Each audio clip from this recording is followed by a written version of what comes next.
right, I think this is now recording. And for anybody who is catching this later down the road, you're going to have to understand we are doing some serious, I guess we're in the learning curve right now. Trying to figure this out. We are going to be doing a Monkey Crew show review here. I definitely need a different location for my camera. So I hope all you guys bear with us as we work through all these technical difficulties and the obvious learning curve. Oop. Yeah, you guys don't want to look at the inside of my cabinet here.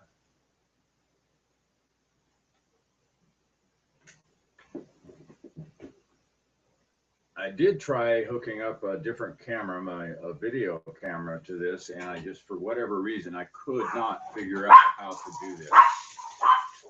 And yeah, my chihuahuas are going crazy. Did you shut the front door? The screen door. Shut the whole door, please. They're going to bark at everything that goes down the road. Okay, so there's a little bit of a lag, Tom. It says it's live. You are getting it though? Yeah, I'm getting it. But it looks like there's probably. Yeah, they just need to do some catching up here. Is that showing you or is that showing me? That's showing you right there. Definitely some lag. Yeah. Okay, so you guys got your microphone? And Yeah. Check. I think I am. We are all good, all live for the mics. Greg, you want to check yours, please? Check. And remember, you got to make sure you got good position with the microphone if you're going to be talking there, guys. All right.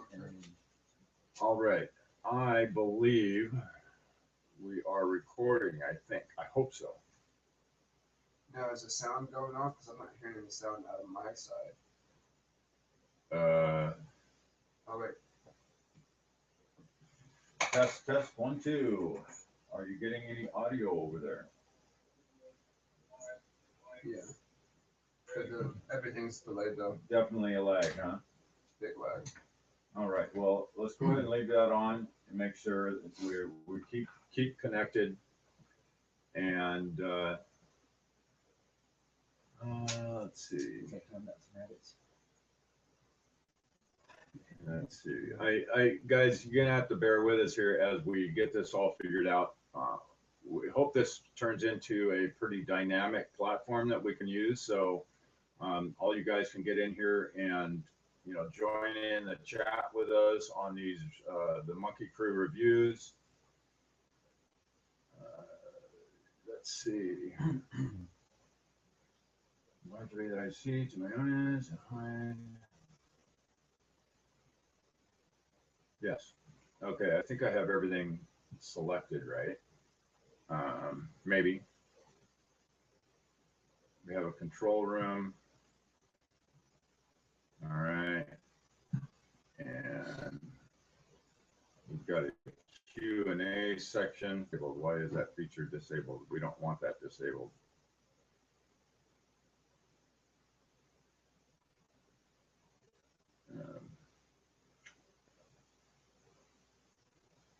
Oh, God. I just love having to figure out new stuff. About 26 seconds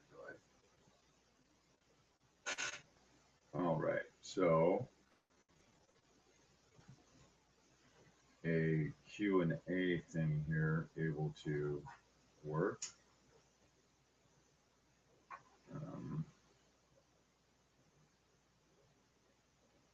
It's not in there. So why is the Q&A disabled?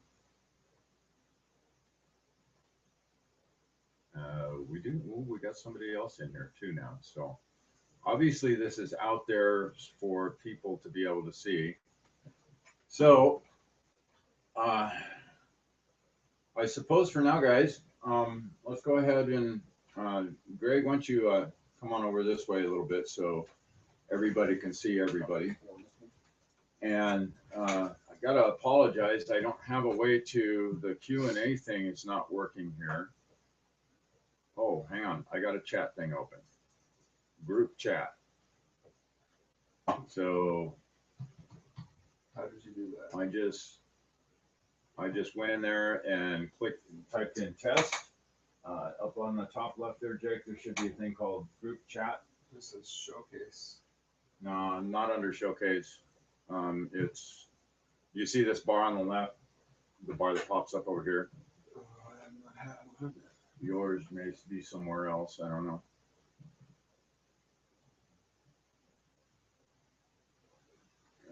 Let's see. I am going to turn my bandwidth down just a little bit and see if that draws in that delay a little bit. It may. So do you have that bar on the left? No, I don't. Okay. There is a thing in there called chat. So anyways, group chat. This is July 12th, 2015. And in the last month, we had on some pretty amazing guests. We had on Daryl Berry, and we had Franco Di Nicola, and Gerald. who? No, you already said Gerald, right? Yeah, Daryl Berry, Franco Di Nicola, Sandra Sneed. and Sandra Sneed. Okay. Yes. I think Sandra Sneed was the first in this last month. And just a quick review on what we got out of that show. It was, you know, I just keep finding people like that absolutely remarkable. The way, especially when you come across those rare jewels that are obviously and definitely connected into something that's greater and higher, greater, whatever you want, however you want to term that. They're able to actually tap into that source and really get things going. And I mean, she pulled some stuff out on me that kind of blew me away. I mean, we've been talking about that fifth dimensional aspect of me here recently, and I mean, she pulled that right in, and it was just the week before or whatever. Yeah. Well, there was Franco who told you on the first interview about the fifth dimensional thinker. And then there was Matt that said the same thing. So she just reaffirmed a lot of things. Right. Yeah. So that's, you know, that when you get somebody and they hit a mark like that, it throws that, brings that level of credibility up higher, you know, where you go, okay, yeah, all right. They're not just, you know, doing the flim flam man, you know, performing on the stage, and, you know, they're not just doing this for, you know, the mighty dollar or whatever to sell books. You know, there's actually a connection that is there that they are tapping into. Yeah. Well, and she hit you know, quite a few different connections, I think, with all of us. But it's interesting on, you know, since I've been doing the show, I've heard people say things, you know, certain guests say certain things or give different readings, so to speak. And it just, you know, a lot of them just come back and, you know, they'll say the same thing, but in different ways. Right. You know, but with the fifth dimensional thinking, like, it was basically this almost verbatim. Yeah, that one, I mean, you're not going to just pull that out of the air. Yeah. You know, that's not one that you're just going to, that one of those people are just going to go, oh, yeah. And by the way, Yeah. You know, that one came from a higher source, without a doubt, or an inner source. And for her, I mean, she just draws it through so clearly and so naturally, you know. God said. And then that's her trigger. And as soon as she triggers herself, you know, which she can trigger herself, which is also another amazing thing. But she just lets it flow and it comes through, you know. And I think we all have those moments where we can feel that we're connected, you know. And you know, and I find myself speaking and just feeling it just flow through me and not quite realizing in the moment that, you know, what's going on until later on. But for her, it's just like, bam, here it goes, here it comes, now listen. Right. God says. Yeah, and she's quite a personality too. Yeah. I was really shocked to find that she does the Western style shooting. Isn't that That awesome? was, I would, you know, I haven't YouTubed it, but I wonder if I'm I'm sure that she's got some. Oh videos yeah, of that. she's got some. She's got some stuff out. She's got some stuff on her YouTube page actually. So it's pretty cool. I mean, man, I would not want to get in a gunfight with her. I'll tell you. And yeah, I can't remember. I know she's won. She's probably got a shelves full of trophies from that stuff. You know. Yeah, pretty crazy shit. Yeah, I liked her. Let's hopefully she comes out here. Yeah, that would be cool. We invited her out here to do a sweat lodge, and that would be. Yeah, she sounded really interested, so Yeah, that'd be nice. and we did a sweat lodge this month too. Yeah. I actually, me and my daughter Dion and Brett And me. and you, we had a nice sweat lodge. It was 90 degrees outside. And Oh I'll tell you what, that ambient temperature makes a big difference inside the lodge, doesn't it? Yes, it does. And I mean, well, coming out of the lodge and it's still 90 degrees outside, and you're like, oh yes, This is cool. this is cool. Yeah, fresh air. Yeah, I mean, I think we probably don't realize how much difference that ambient temperature makes on how hot it gets inside the lodge. Mm-hmm. I mean, 'cause when we were doing lodges when it was 55, 60 degrees outside, Still you stick 9 rocks in there, not a problem. Yeah. Right? Okay, you stick 8 rocks in at 90 degrees, and it's like we're all laying down on the floor. It's hot. Yeah, it gets really hot. But so, speaking of the sweat lodges, LFU, and Greg too, what kind of experiences have you guys had in there that would be, something of interest to the listeners out there? Well, recently, well, not only recently, but a lot of times when I'm in the lodge, I go from keeping my eyes open to keeping them closed, depending on what's going on. But when I open my eyes, I catch flashes of, it looks like with the older TVs, when it's just static on there, we used to call it snow on the TV, just the black and white dots. I see that inside of there, but I see it in a variety of colors, oranges and blacks and purples and greens and reds and all the mixtures in between.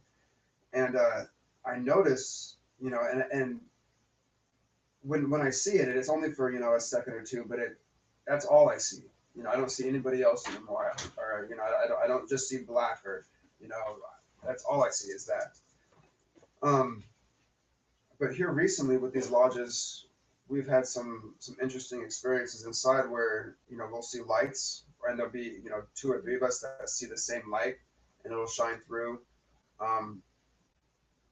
2 sweat lodges ago, we were inside, and there was a ball of something that was floating in between Greg and his wife, and this was one of the first times where I was actually able to look at it and lock in my focus on it and still see it.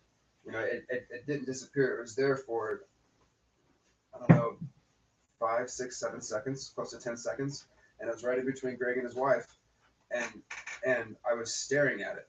And normally when I see, because I see things quite often, but it's only I just catch a glimpse of it. It's there and it's gone. It's there and it's gone. But this time it was there, and it stayed there, and I was looking at it, and I'm just waiting for it to to blink out, and and it took close to 10 seconds for it to actually blink out. So I got a good look, and I can't really describe what it was. It was it was dark in there, and this was just like a ball of different colored darkness, I guess.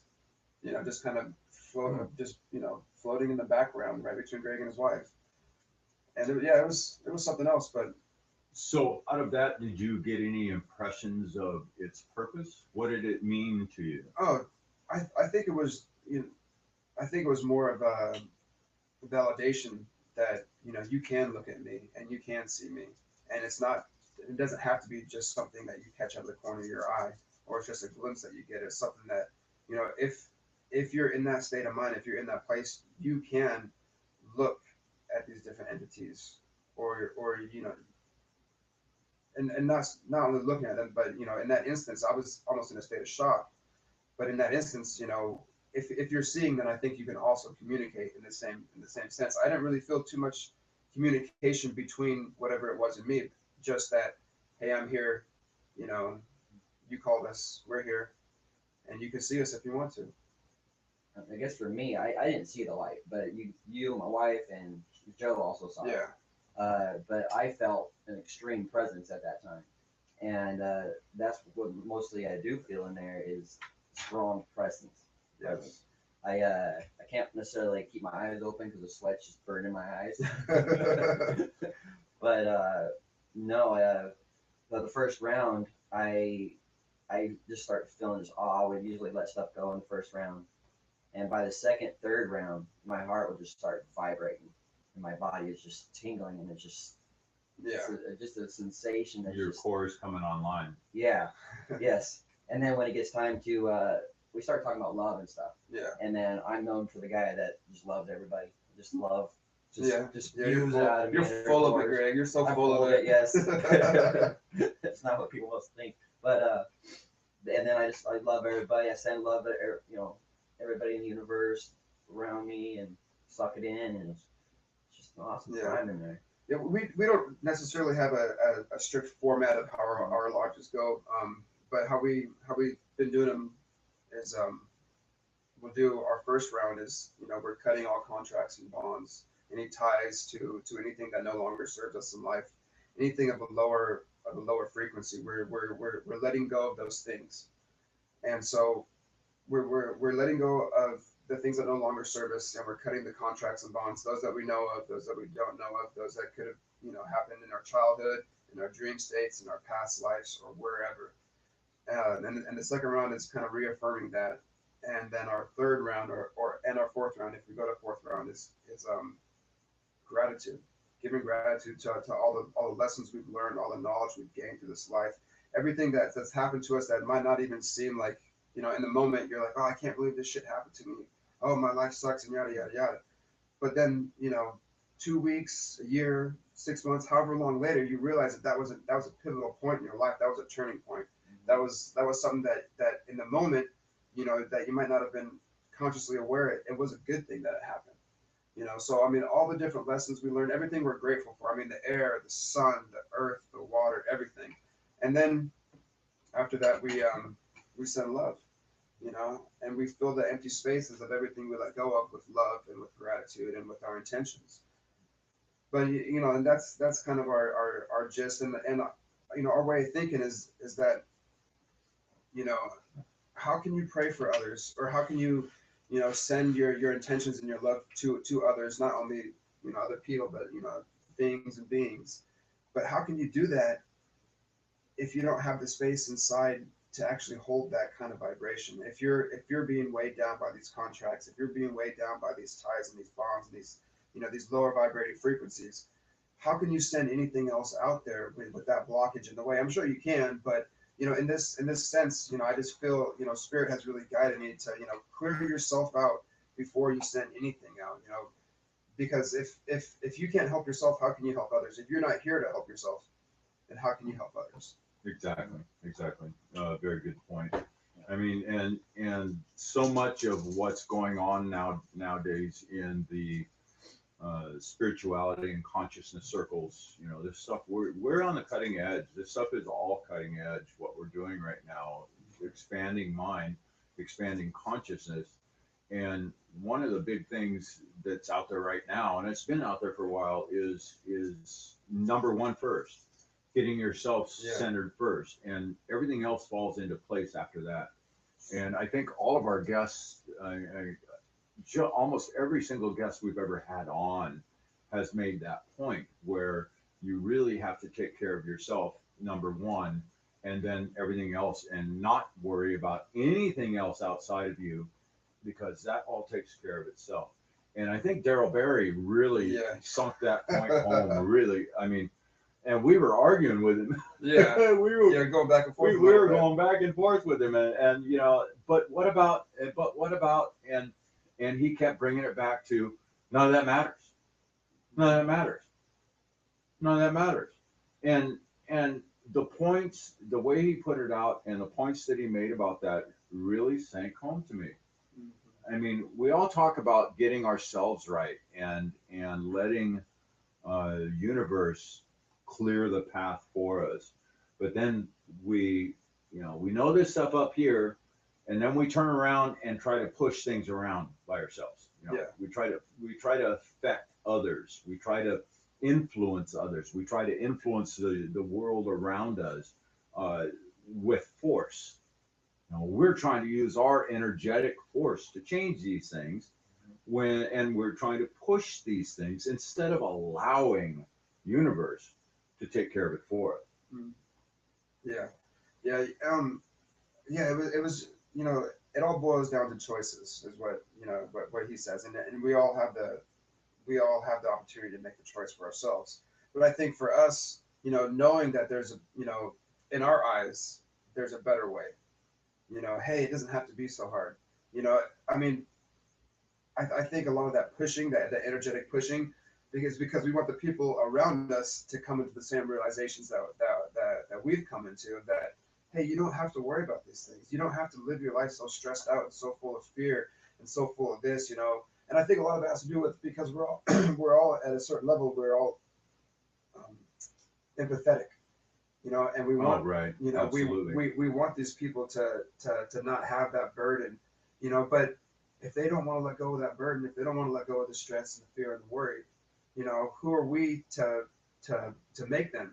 Even though, you know, I find myself feeling other people's stress and burden and worry and everything else, and I got to say, wait a minute, you know, that's where they're at right now. That's what they want to do. So, you know, I'm just going to do me, and hopefully my example will rub off on them. Well, consciousness if they want to. Yeah. Yeah, they're just gonna feel it. They can't help it. Take it on. Yeah. Well, you know, if they choose to. Well, you know, I mean, well, yeah, but it's that choice thing that they have to have. They have to make the choice. Yeah. You know, But and it's we easy can't for them make to the access choice it. for them. You know, and we made a point in that show with Daryl that what we're doing here with the radio show, what all of our guests are doing with their books and their shows and their presentations and all the material, the stuff that they're doing, is they're giving people something else to look at to help them make a choice. It's not telling them what choice to make. It's not telling them they need to make the choice, although I've heard quite a few of our guests say people need to do this, people need to do that, which, you know. They get to if they want to. Yeah. Right. But giving them the opportunity and putting the material out there and the ideas out there and the different philosophies and different ways to look at things and all these different ideas out there to give people the ability to make a more informed choice. Yes. Yeah. You know, and that was one of the things that we kind of talked about on that show too, was that, you know, let's take an example of, you know, a child is raised in a household where, you know, its babysitter is a TV. You know, its nanny is a TV. You know, the TV puts it to bed and the TV wakes it up. You know, and it's just the mainstream TV. You know, and if you grow up in, you know, and a lot of us have grown up like that. If you grow up in that sense, you know, you're being influenced and you're being raised by what mainstream media wants you to see. You know, if your parents never talk to you about anything, if your parents never coach you or guide you or teach you anything, you know, and it's all up to the TV to do that, yeah, you have choices. But instead of having, you know, an unlimited number of choices, now you have a limited number. You have the choices that are presented to you. Yes. Yeah. And that's one of the things that we talked about is that, you know, with you know, mainstream media is mainstream media because that's what people want. That's what the mainstream people want, or so they say. But, you know, I think that's a limited fashion. Yeah. With somebody else's agenda, in also mind. you have to take those things into account. Yeah. Also. But we talk about, you know, they're organized. The they with the capital T, they are organized. You know, we're just starting. You know, this whole new way. I mean, what, you know, with these internet radio shows and, you know, this spread of consciousness, what, 15 years now? Yeah, somewhere in there. You know, we're just starting. These people have had a long time to get this right and to perfect this and figure out how to make us doubt ourselves. You know, we're just getting started. Just wait. I mean, if nothing changes, you know, in a fast pace, if it just keeps going on as it's going on right now, I mean, in 10 years, how much more organized are we all going to be? how much more alternative media is going to be out there. You know, how many people, I mean, just right now, how many people stop watching CNN and Fox News and MSNBC and start watching different independent news sources on YouTube and different internet stations? You know, instead of going to mainstream, I mean, it's already happening. Yeah, just in my short year on this path, I've seen a ton of growth, and it just could growing more. It's got to. Yeah, you know, and it's, you know, and I see that as we are making the choices. Mm-hmm. You know, little by little, and for us, we're so into immediate gratification. We got to feed the pig. You know, we need it, and we need it right now. And we're just, you know, for me, I mean, I fall into that same trap too. I mean, I want something different. I want it to be how I know it can be, you know, and I want it to happen when I wake up in the morning. But at the same time, it can, if you choose to put yourself in that state of mind, and it can be, you know. But then again, there's all these then agains, but then again, you know, you gotta give people a choice to do it on their own. You can't force it. Exactly. Is that what we're doing? Giving people a choice. Well, Well, we you know, whether we like it or not, that's the way it is. Yeah. Everybody chooses for themselves, and we are just pulling the wool over our own eyes if we think we have the ability to choose for someone else. I mean, think about it. Think about it. Nobody's going to tell you what to do. Right. Nobody. I mean, somebody even under duress and in force, nobody's telling you what to do or how to do it. You're still choosing. Yeah. You're still choosing to capitulate. You know, I'm choosing to bow down. I'm choosing not to get hit by that sledgehammer that's coming at me. You could stand there and get hit by the sledgehammer. Or you could stand there and rely on universe to deflect that sledgehammer right at the last second. No, the choice is all still ours. Yes. But we're given tools. We're given the tools learning by if we want to take that choice or not. Yeah, we'll see. I think before you choose to make that choice, I think before you do that, or before you come into full conscious awareness of making the choice to do something different or to change, there's something already inside of you that knows that, and those tools are going to be presented because you already, even though you haven't consciously chosen it, you know, the part of you already has chosen it, and those tools will be provided. How's that song go? If you choose not to make a choice, you still have made a choice. Yeah. Right. Right. I mean, there's such truth right there. Yeah. Right. Oh, speaking of songs, I've had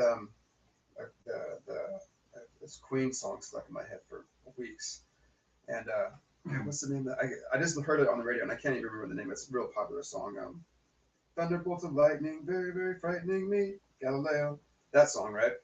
But the part Rhapsody. Yeah, Rhapsody. Yeah, Bohemian Rhapsody. Bohemian Rhapsody. Oh my gosh! So I had this song stuck in my head the last couple of weeks, right? And it's only been the section or the one part where it says, I think it says, Beelzebub has a devil put aside for me.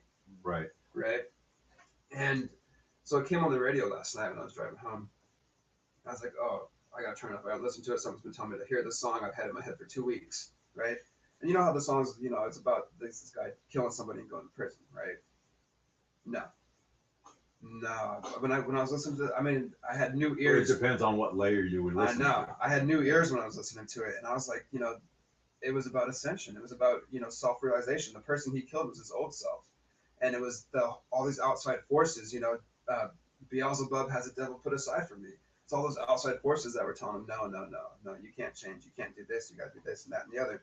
But after he says that part, that Beelzebub part, it just breaks off with the music, and it's like, and my whole impression was like, no, I'm not listening to that no more. I'm going to be me. I'm going to be free. You know, and I seen that song in a whole new light, and it was like when I listened to it, it was a whole movie played out in my head. It wasn't just the words. I mean, I was hearing the words, but I was seeing all the imagery behind it. And I don't even know how I was able to drive. You know, like when the song was over, I was like, okay, well now, you know, 6 miles down the road, not really sure how I got here. I was just watching a movie in my mind, and everything else was on autopilot. Right. Yeah. I don't know. I had to throw that out there because he's talking about the song, and it just hit me. But yeah. a lot of truth in songs out there. Yeah, yeah, this choice thing. There's so many different angles and aspects to look at that. I mean, because we're all trying to influence our world, our environment. We're trying to influence it to suit our own wants, desires, and needs, right?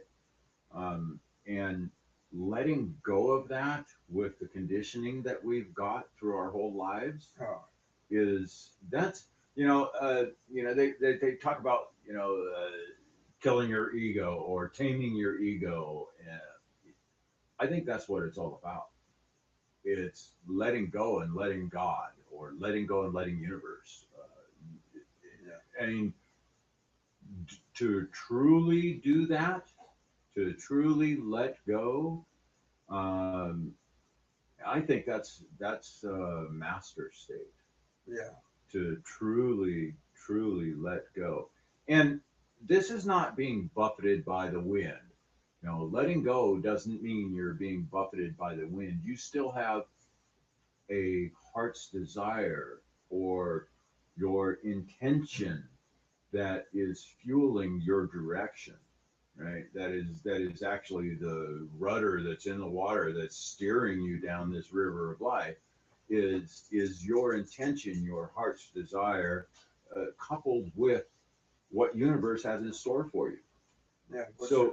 So letting go means that you're no longer zigzagging back and forth across the river because you see this little bobble over on that shore and that little bobble over on this shore, and oh, what's that I missed upstream there? So turn around, let's go back upstream a bit. No, now to truly let go is to give the steering wheel to universe slash God slash whatever you put, Higher self, whatever you want to call it. insert name there. Um, Letting them have the steering wheel and just saying, "Hey, we want to go blank," Yeah. and enjoy the ride. Well, it seems like when you let go, right, with those choices, we're so conditioned to make choices based on fear instead of choices based on love or based on what we truly want. So to let go is how I kind of see this is letting go of those as those fear based mongerers that influence your decisions or your choices. You know, if you can make all your choices from a love base, or from what you truly want and what is truly for the good, you know, is I kind of see that as the same thing as then you're flowing because you're not worried about this, you're not afraid of this and this, then you can just flow, letting go of the fear-based programming and coming into oneness with yourself, with yourself and with the universe, you know. So All and above, and tie it all together, put it all in one package.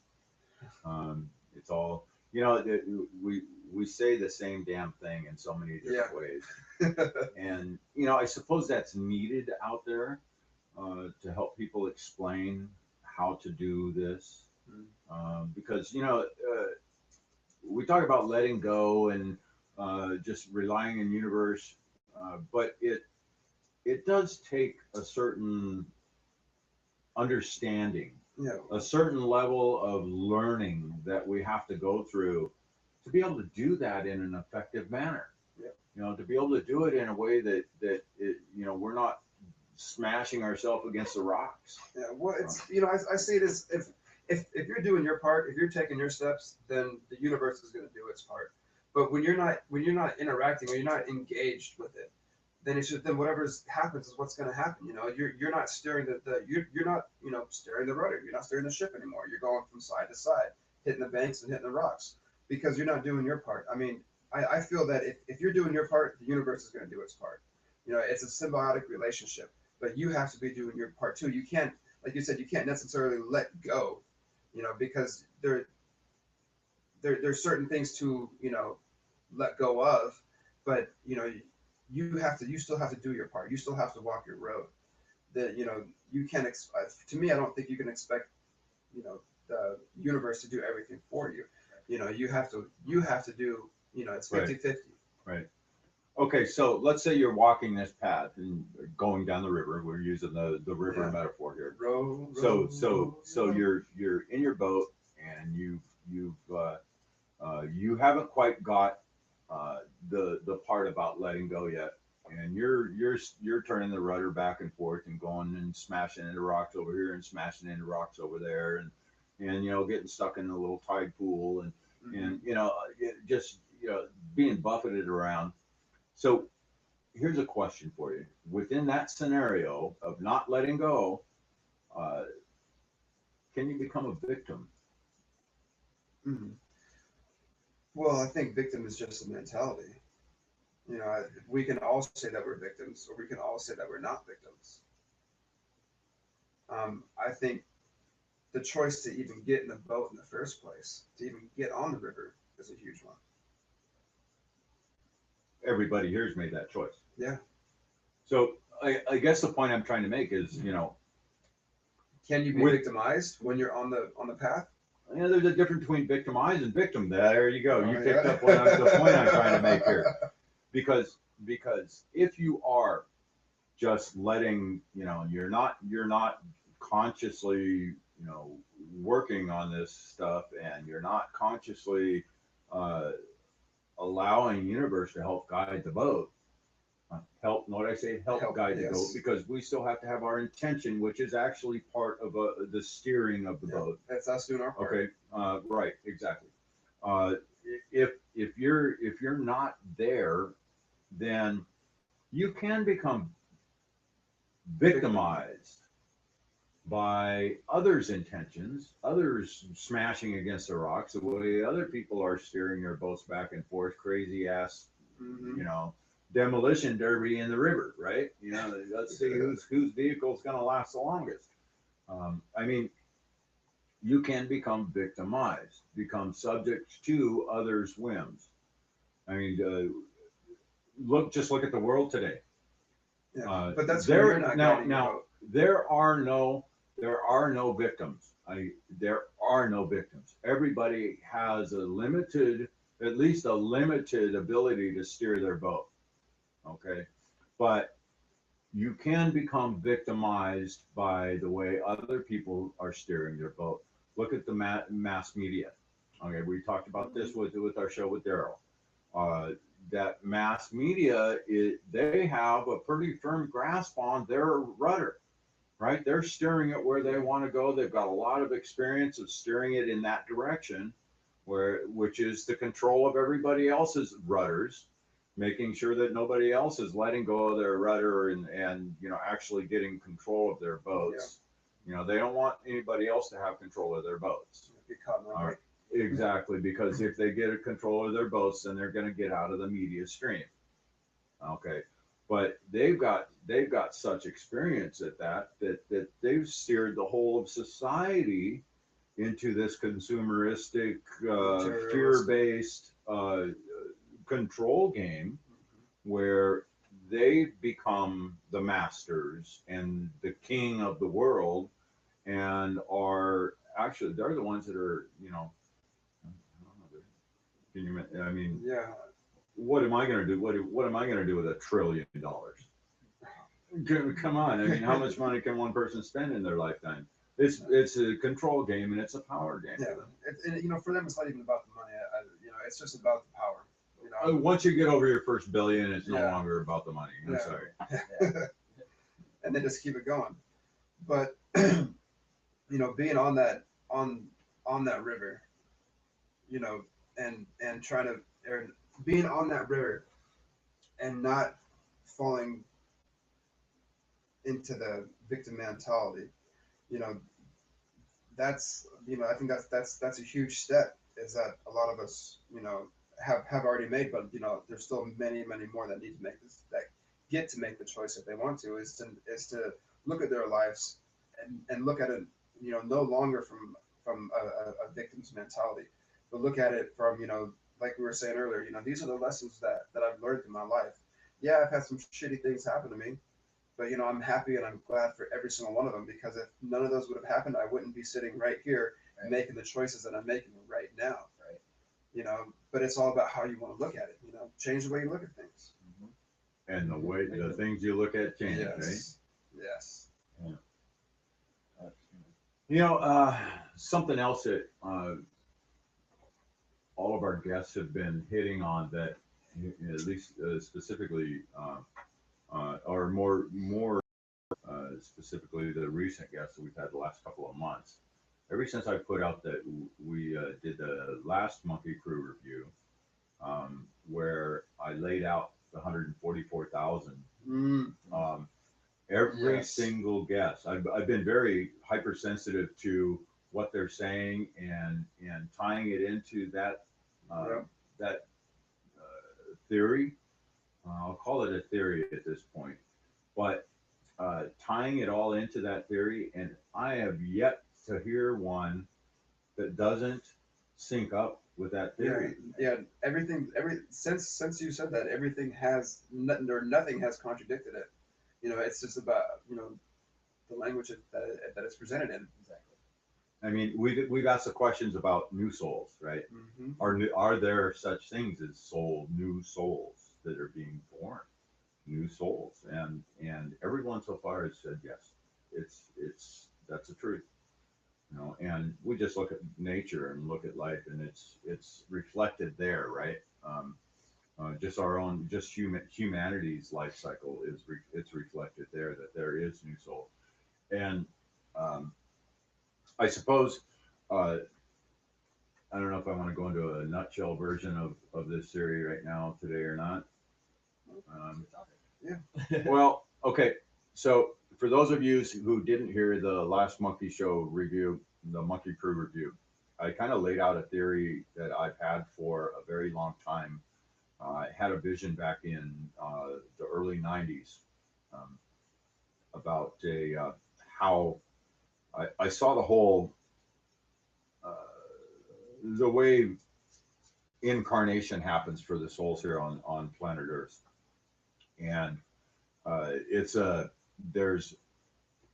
let's see. So we've got planet Earth here, and it's kind of cool that I've got a video here that we can I can give some light details here. So we've got planet Earth here, and around planet Earth there's this big dome or a bubble that is like that veil between the fourth and fifth dimension.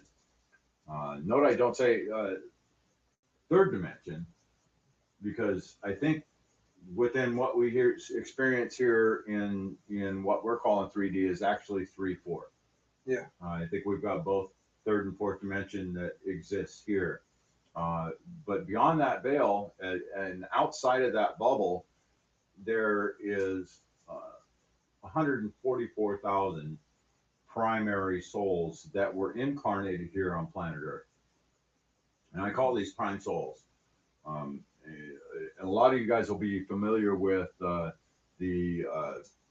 Oversoul books by Redfield.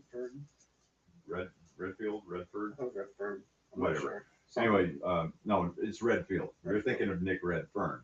Oh. This is Redfield. Anyways, the Oversoul idea is that each soul splinters or fragments off into other souls that go out and have their experiences, and that eventually, after they've had their lifetimes, their experiences, they are reincorporated into that prime soul to grow that experience base of that primary soul. And through time, what's happened, we started at that 144,000, which fragmented into 12 souls each, which fragmented into blah, blah, blah, blah, right down the line. And I know, yes, every family doesn't have 12 kids in their families.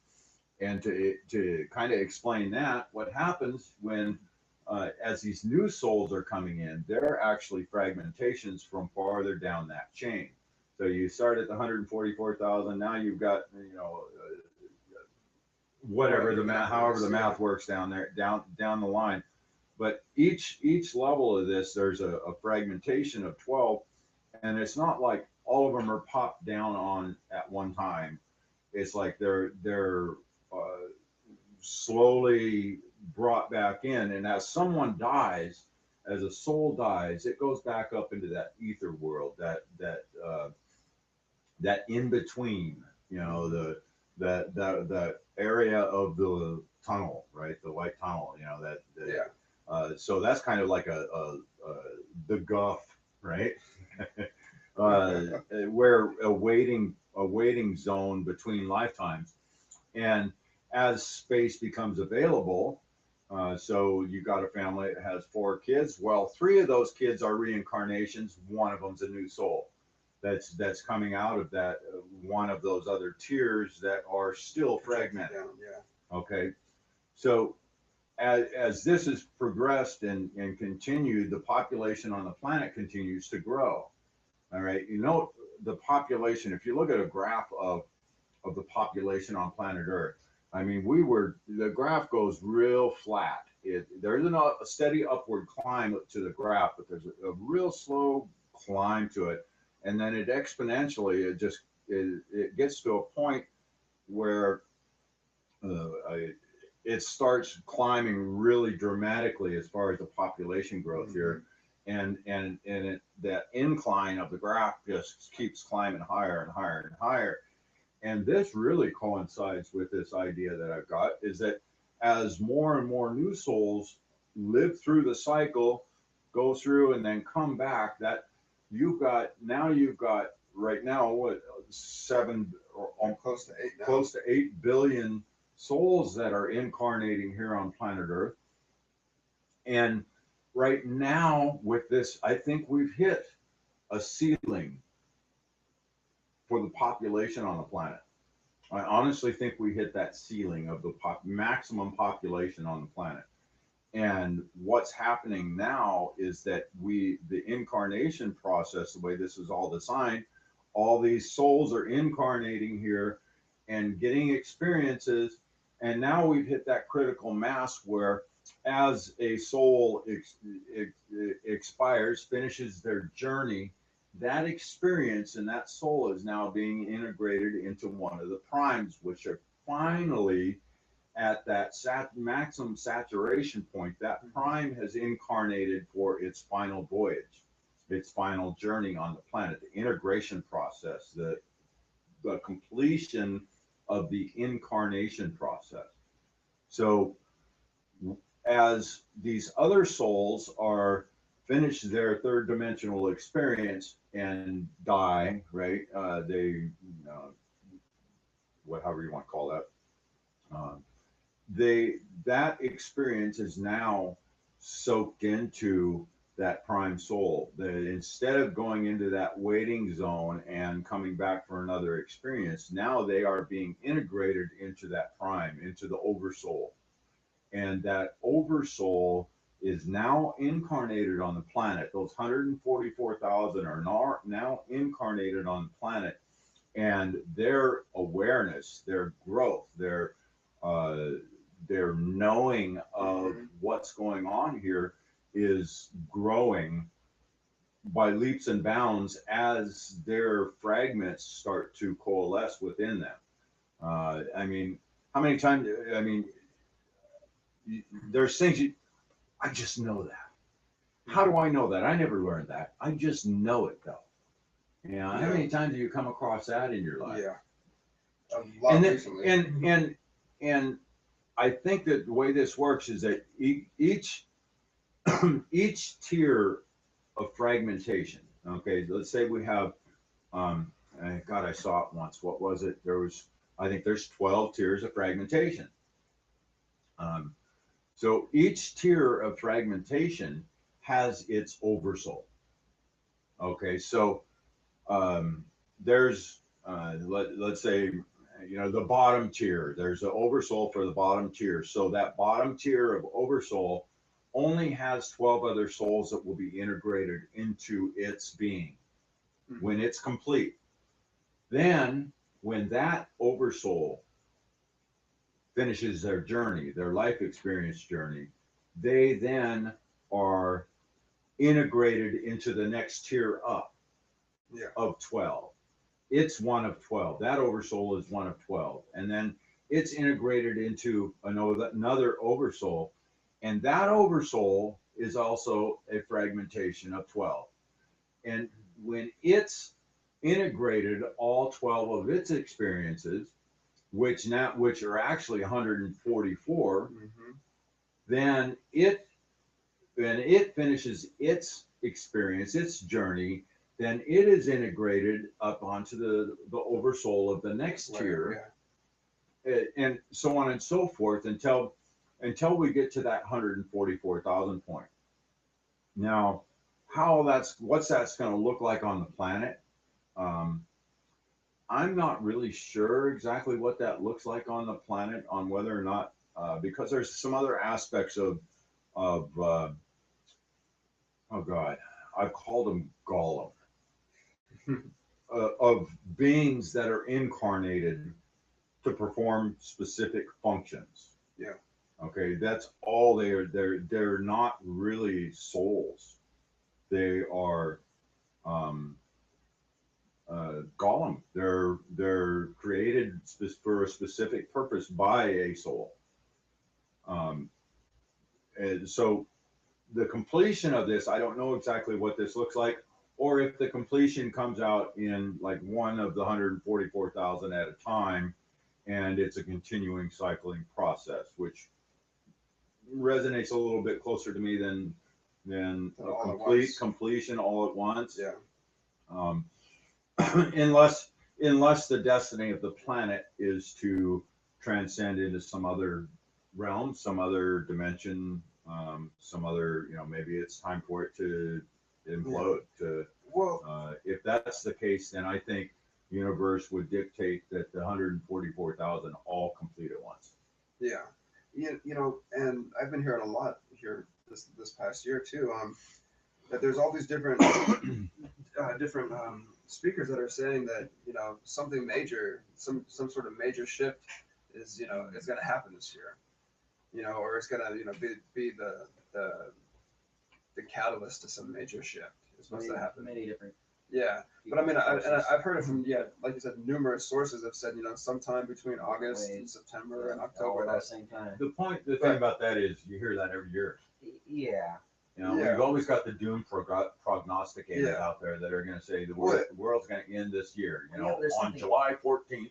Yeah, there's something in me this time that feels something coming. I don't and know what it is. Yeah, but something.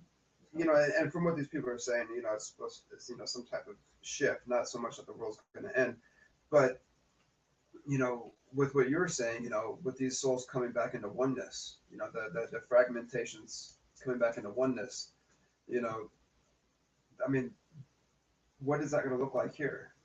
Exactly. Are these people who are having these predictions? Are they, describing this coming back into oneness, but in a different way? Because they're saying, some type of energetic shift. People are going to come into more realization of themselves and who they are, and I think all of these really big steps that we're taking right now as a collective, these awarenesses and knowings that are coming online for everybody right now, are a direct result of that integration process, that incarnation process. As the souls are coalescing within, primaries, then that we're seeing those shifts. Yeah. Well, I'm just wondering if these people that are giving these predictions are seeing it, because they might not, they're not describing it in the same manner you're describing it, but they're just seeing the effects of it play out here, in their clairvoyancy or whatever.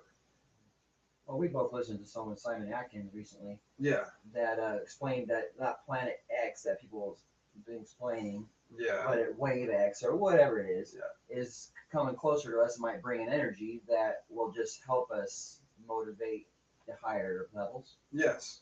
Because he was saying that Planet X or Nibiru isn't actually a physical planet, but it's a ball of energy. It's a shifting. It's an energy that's going to shift our consciousness. Is kind of how I took it. But it was all about Who's this coming from? Simon Atkins. Simon Atkins. Atkins. Dr. Simon Atkins. Very, very good speaker. Yeah, yeah, we should definitely try to get a hold of him. Yes. But anyways, but he was saying that that it's an energy field basically that's going to come in here and it's going to give those who are open and ready for it, this shift in consciousness, and I'm not sure, I mean all those kind of things and any kind of predictions, I only put so much credit into, but the idea of it, just the thought of, could that happen? I mean, is people, I mean, is it going to be that 100th monkey effect? Is it going to, shine like that would shine? Okay, so when I hear this kind of thing, and I've taken a really close look at a lot of this stuff, the ideas that people have about major events coming through, waves, planets, all of these different things. I see the truth and the lie within all of them. There's another aspect you really have to take into account here, which is our creative ability. The creative ability that each and every one of us have to create something out of nothing. I mean, especially when it comes to, if we start talking about energetic wave, okay, all an energetic wave takes to create is a mind. Okay, as soon as we start talking about something, we're creating some form of energy with what we're talking about, and if it gets enough traction, when I say traction, I'm talking about multiple people. Let's see, where two or more are gathered, I am in their midst. Yeah. Right. If it starts gaining traction and gaining ground and gaining more and more people who are buying into it and putting some faith into it, which is energy that we're projecting into universe to create something. It's a creative process. The more and more people that buy into these things, the more real it becomes, the more tangible it is, the more perceptible it's going to be. So you can have, like, even if you have just a small number of people that have a tremendous amount of faith in something, you can see effects from it, especially when we're talking about Nibiru or Planet X or an energetic ball coming in, as that level of that level of faith and the number of people that are putting energy into it grows. You'll start saying, let's take Planet X for example. We got more people that are believing in this and creating an energy there, that you can start actually seeing results and effects gravitationally in the universe, in the solar system. You start seeing odd things around the sun. What the hell is that freaky ass ball that would just why are all those flares shooting out that direction all of a sudden? Why are all these little weird ships or whatever the hell they are appearing around the sun now? Why is, there's all sorts of effects that we can see that will reinforce that thought structure. Now, you have to understand everything is a thought structure. Thought structure. Thought structure. Thought structure. Yeah. Everything we look at as being solid third dimensional items are nothing more than thought structures. Our collective agreement that this is matter, that this is solid, it is still just the thought structure. Proven scientifically, all matter is energy. 99.99% energy. They don't know what that 1/1000th of a percent is, but but it's energy too. Yep. So it's all the magnet, the reality of something is directly proportional to the faith in that reality. Well, we know that's, I mean, just like you said, we know that's true, you know, and they've done those mass meditation things. You know, they did that one in Washington, D.C., and they dropped the murder rate. And they said, there's no way that could possibly happen. You guys are crazy. You're not going to have any results. Sure as shit. What happened in 3 months? Yep. You know, so we know that's going to happen. And that's one of the reasons also that, you know, if I'm looking at these, you know, scrolling down these news articles and scrolling down, you know, Facebook and that kind of stuff, you know, I don't read all this shit that talks about, you know, meteor is going to come and hit the earth, you know, the pole shift, you know, all this kind of stuff, you know, Planet X is going to fly by and give us a pole change, all that kind of shit.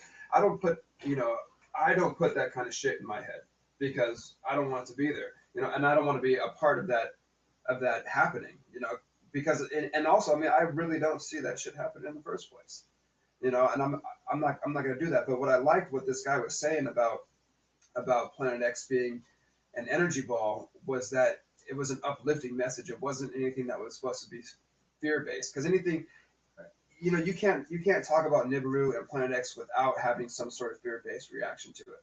Well, most of us, you know. Right.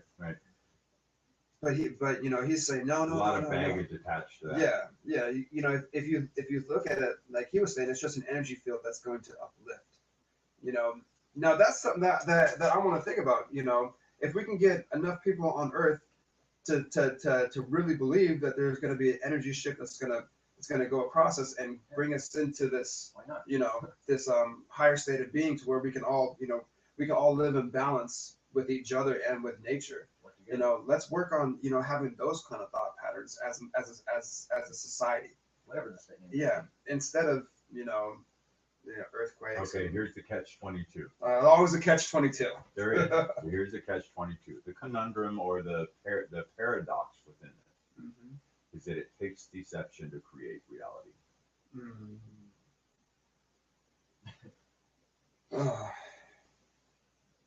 Okay. Well. Do you understand that?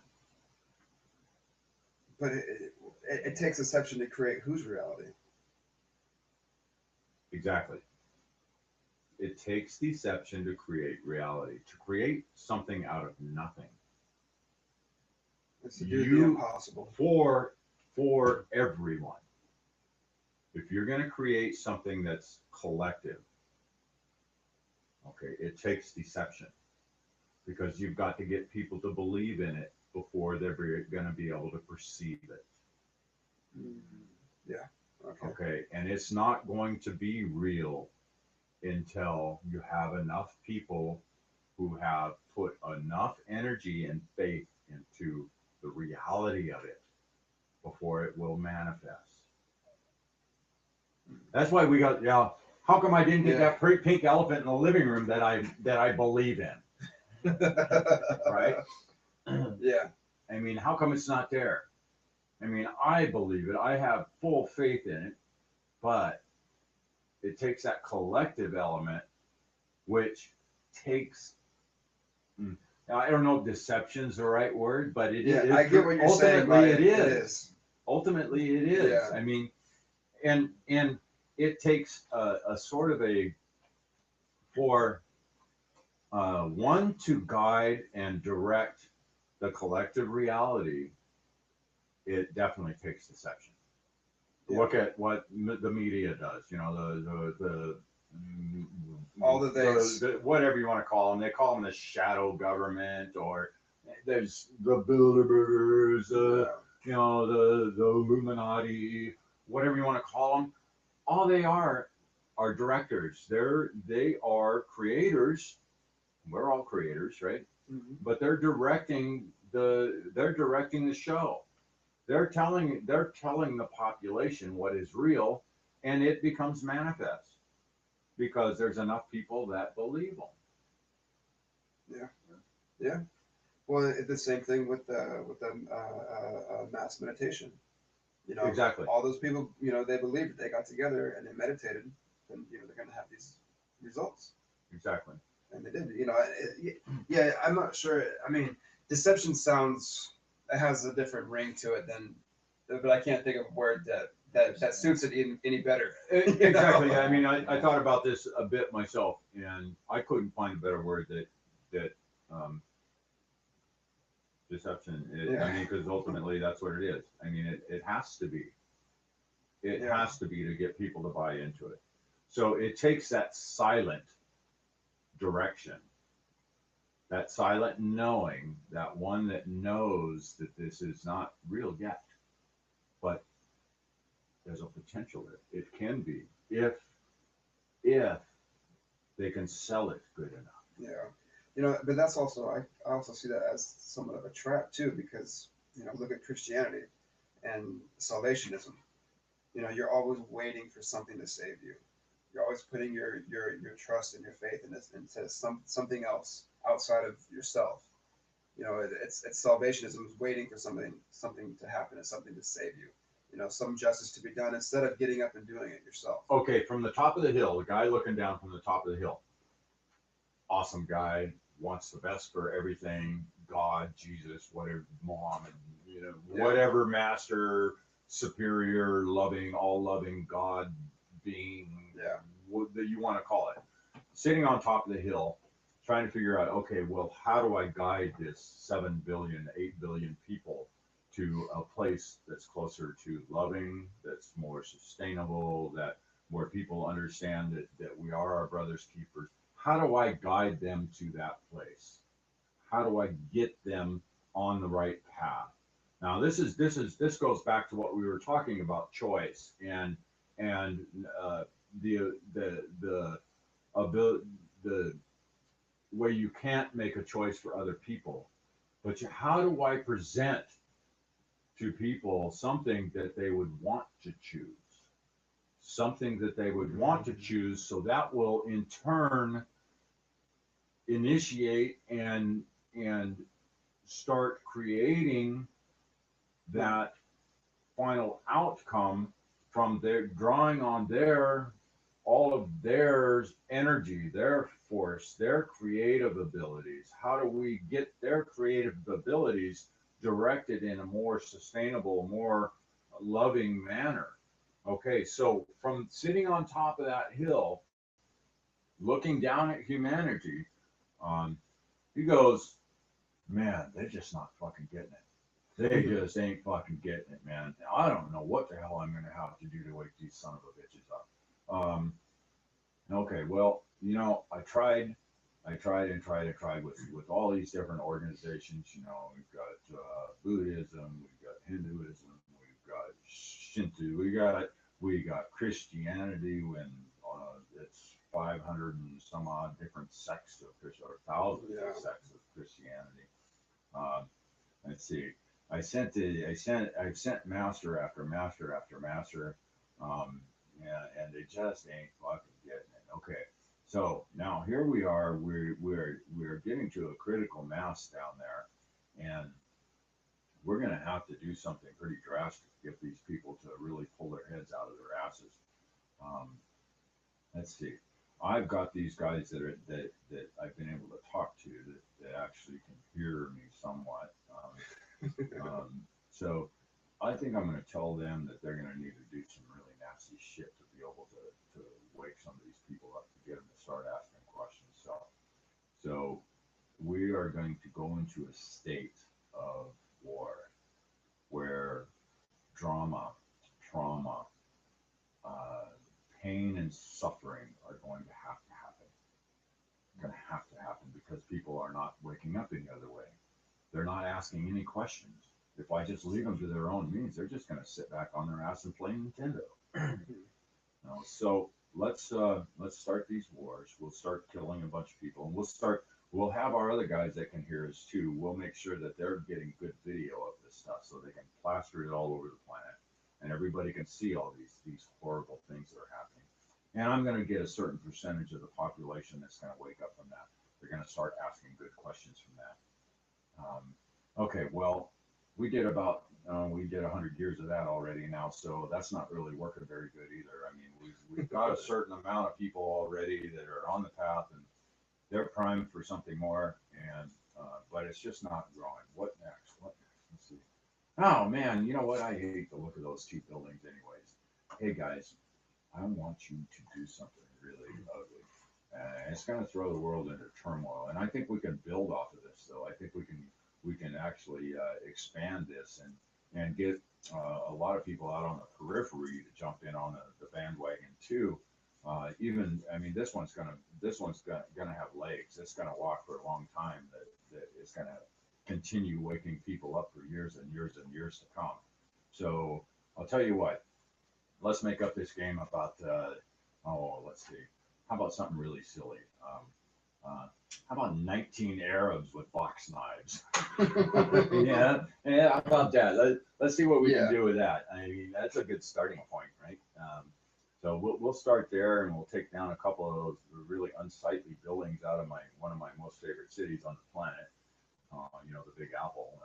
I like that metaphor, right? Yeah. I mean, it's got a big bite out of it. All right. Okay. Well, Eve, I'm sorry, babe, but you did take a bite.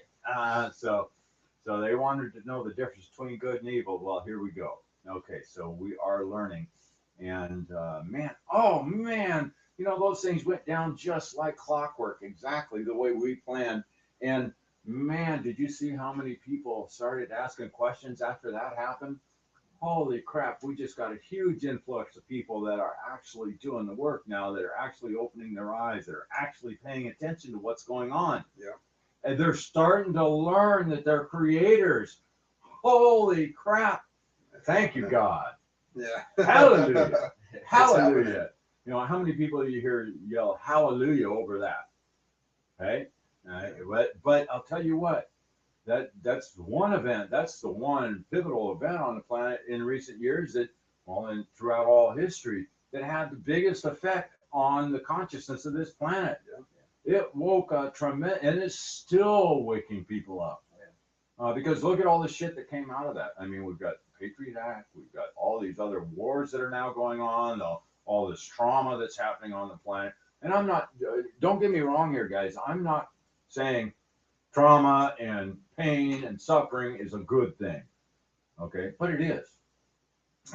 Just depends on how you look at it. Exactly, it is from a certain perspective, because it is actually getting people to ask questions, and we're infinite beings. So, what's the worst gonna happen? I'm gonna die. What's worst gonna happen to me? I'm gonna die. Right? Yeah. So all I'm gonna do is just get a new body.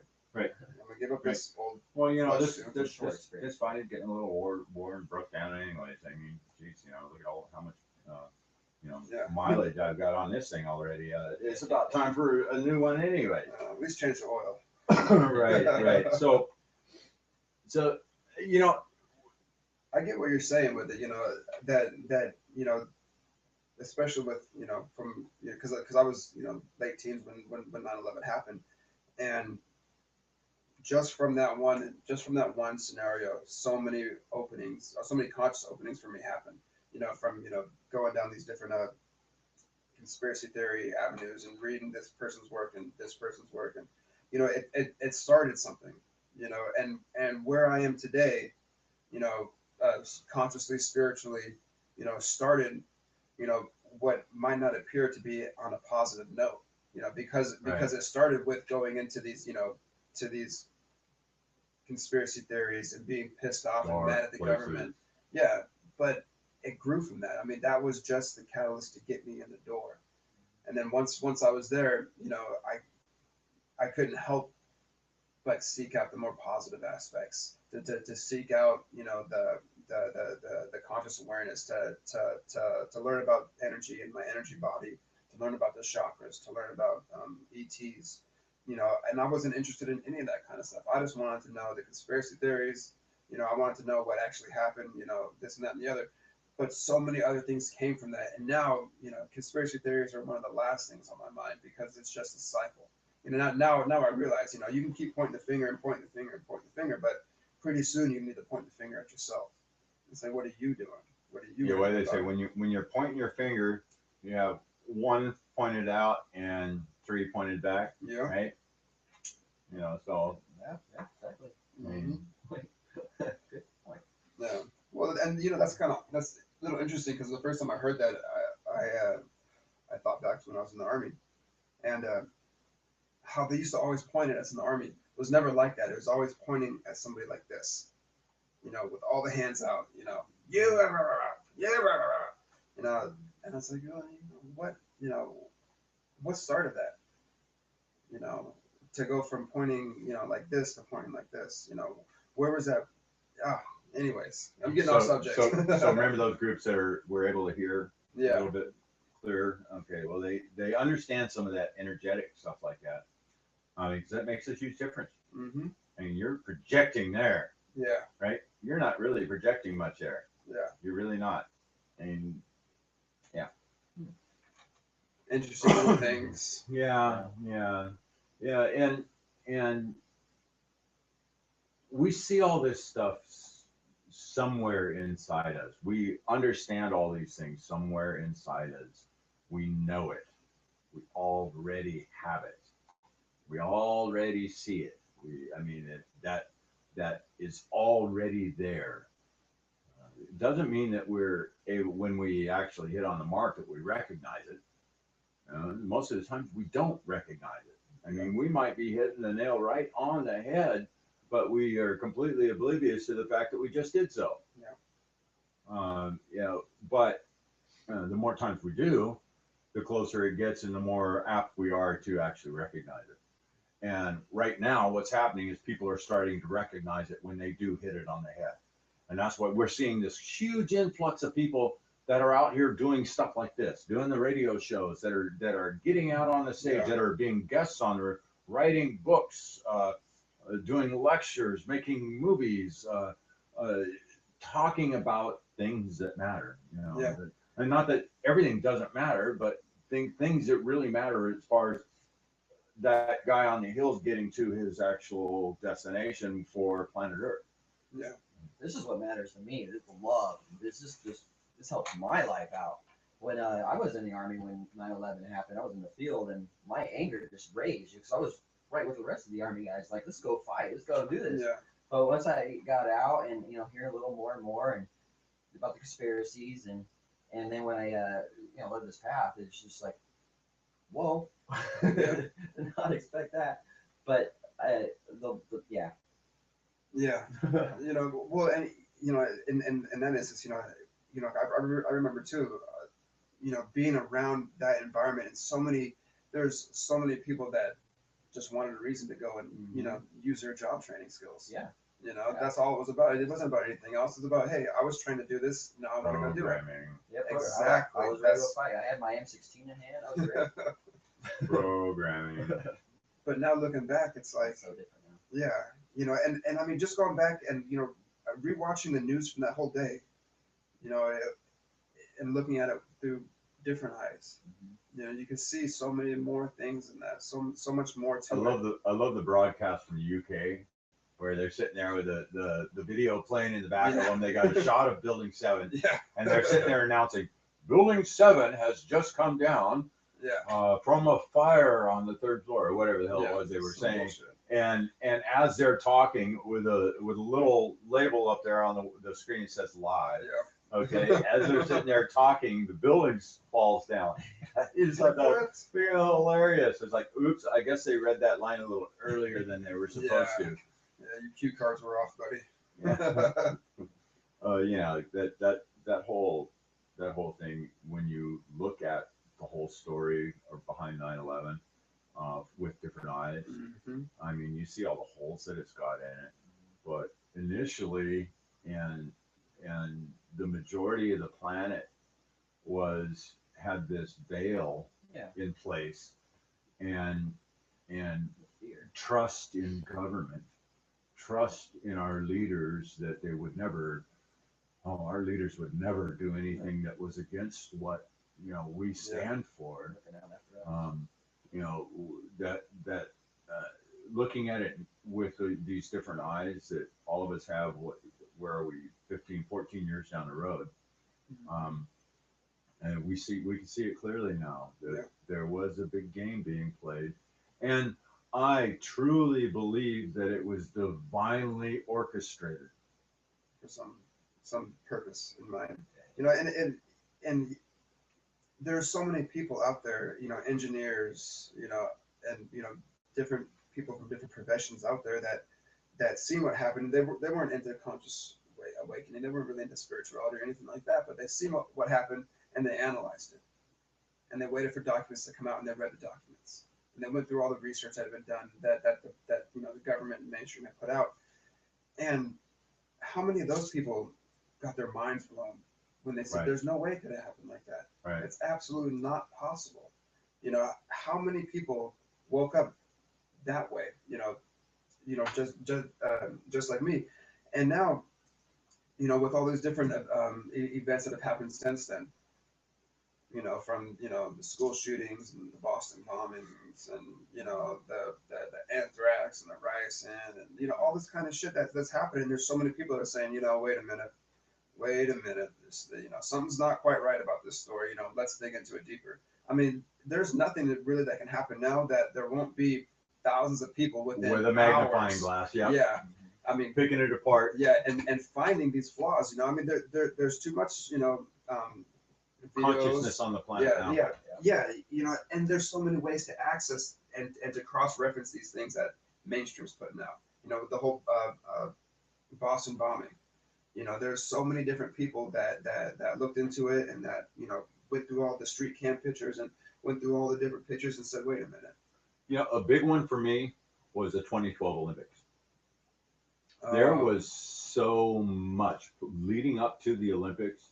There was so many signs and so many indications that said some crap was going to happen at the Olympics. Yeah. But the weeks moving up to the Olympics, people were picking this stuff apart and they were seeing it and they were saying, "Hey, look out for this, look out for this." and the ones that are pulling those strings that would have pulled something off, and I think they would have pulled something off if they hadn't been fingered way beforehand. They didn't want to give these people out there credibility. You know, they didn't want to give these researchers credibility for catching them before the act. I mean, and this goes back to the 9/11 thing. There were so many indications and signs beforehand. I mean, look at that that X-Files episode, right? Yeah. I mean, shit like that. I mean, the Homer Simpson, you know, there just all sorts of stuff like that was put out there that we weren't looking for at that point. But now we as a collective are looking for that stuff and we're catching that stuff. And there were so many people out online fingering this stuff for the Olympics and the potential for shit to happen. I honestly think there were things planned to happen that the controllers said, nope, we can't do it now. Too many people have fingered this one. Yeah. Too many people. Let's just completely back off of this event. Maybe they'll lose some credibility and we'll be able to do something later down the road. But they're Well, not. how many lives were saved by those people? Exactly. You know, Exactly. because these I'm just glad. I'm really happy that there's so many people out there now that are, you know, I mean, and they might not be consciously aware of it or they might not be, you know, spiritually inclined, but they're looking, you know, and it's only a matter of time before they get there. What is spiritually inclined though? I mean, because in I my think sense. there's a lot of guidance that everyone on the planet is subject to. That happens on another layer, on that beyond the conscious awareness layer. That you know your people are prompted to do this and that and whatever from spirit without having any idea that that's what just happened. Yeah, definitely. You know, it's just terminology. Right. Lack of better words to use. Right.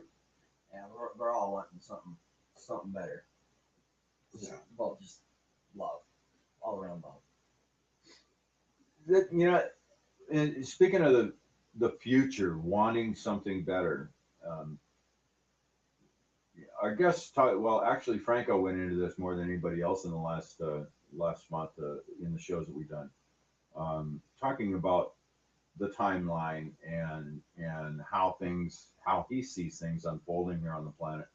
And I agree with him on a lot of what he talked about as far as the types of things that we're looking at happening on the planet, and the time frames of 2017, 2018, even more 2016 too. I mean, a lot's going to be unfolding here in the next few years. I think these next 3 years in particular are going to be huge on the planet for us getting to a place where we have a much more balanced society, where we have we're looking more at sustainability. We're looking at our general health and welfare. How do we take care of everybody on the planet, where we become more community conscious, more collective consciousness? And I'm not saying we become drones in a hive, that individuality is retained, but that connection that we all share is going to be heightened. I think that knowing that all of us have of unity, of our being one, is going to be much more pronounced in the next few years. And it'll get to, I think it gets to a certain point where it becomes just a part of being, instead of an intellectual knowing, which is where it is for most people right now. It's simply intellectual. They don't know it really in their complete being, that we are all part of one another, because they're still doing these things to other people that they wouldn't want done to themselves. Right? I mean, and until that completely goes away, you're not going to see somebody who's in that place that is doing things that others don't like. And I just like you said, I don't see it being like a hive mind, or anything like that. But look at a bee's nest, right? Look at the bees on the outside of the nest. Does it look like one bee is uncomfortable being next to another bee, or is that bee uncomfortable being next to another bee? No, they just look like they're all coexisting together. As opposed to humans. You might go to the store and you might feel uncomfortable in crowds, you might feel uncomfortable in cities, you might feel uncomfortable in the country, you might feel uncomfortable here, there, or anywhere. But I see it, I don't see it as a hive mind, but I see it in a hive mind as a sense that like you said, you realize that we all are connected to each other. And to you wouldn't be uncomfortable with a stranger. You won't be uncomfortable in a group of people. You won't be uncomfortable in the city. You won't be uncomfortable in the country. You'll be more complete, I guess, to where it wouldn't be that high. It'd be that hive mind sense to where you're not worried about the next guy, person sitting next to you. But it wouldn't be that hive mind sense as you're just a drone and you're doing whatever the queen bee says. You see what I'm saying? Yeah. Well, and I think there's a fine mix there that happens between the drone work and it's all in none. Does that make any sense?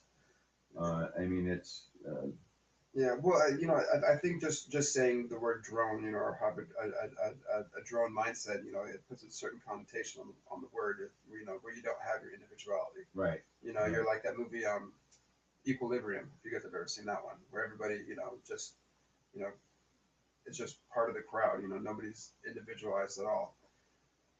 But I don't think that we're designed like that. That we have our individuality for a reason. If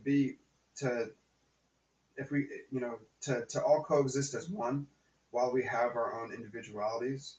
And if we all truly coexist in a symbiotic relationship where harm isn't done to each other, wouldn't that be heaven on earth? Wouldn't that be paradise?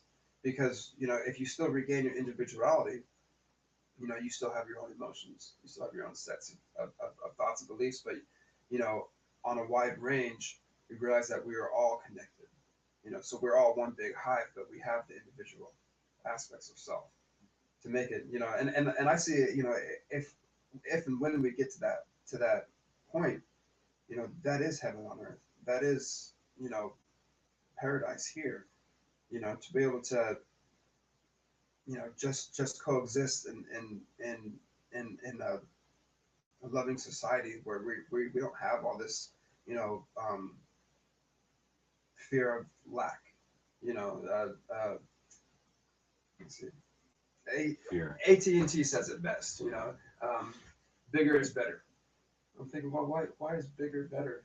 You know, bigger is better. That doesn't make sense to me. You know, bigger is better, but to me, sustainable would be best.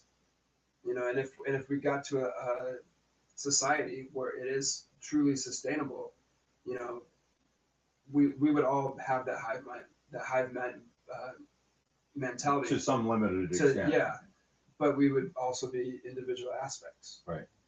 Yeah. Right. Yep. So, but you know, I guess you know the part about looking into the future and prognosticating about future outcomes and events, it's kind of a fascination thing. Yeah. It's more than anything else. I think it's just a fascination that people have. You know, they want to fixate on something and worry about something, and most of it's most of it is fear centric. Yeah. Right. Some Okay. kind of So catastrophe. it's all based around some fear point. The ones that get the most, I mean, if you just go to YouTube, the ones that get the most views are the ones that are talking about destruction, damage, you know, disaster, you know, impending asteroid strike on planet Earth, or you know, solar flares. Nibiru is going to come by and it's going to strip all the atmosphere off the planet. You know, the impending tidal wave, polar flip, you know, all of those, that kind of stuff gets tremendous amount of attention because people are fascinated by fear. They're fascinated by disaster.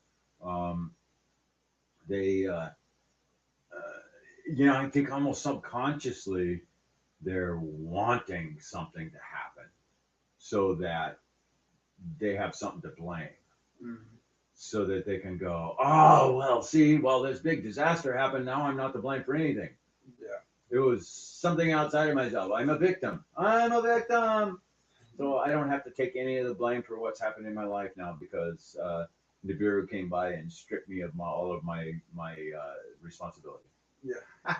No. Yeah. I don't. Yeah. You know, it is like that too. You know, I don't understand how how we can how these fear-based videos or these fear-based articles get so much. You know, I mean, on Facebook, we post stuff on Facebook.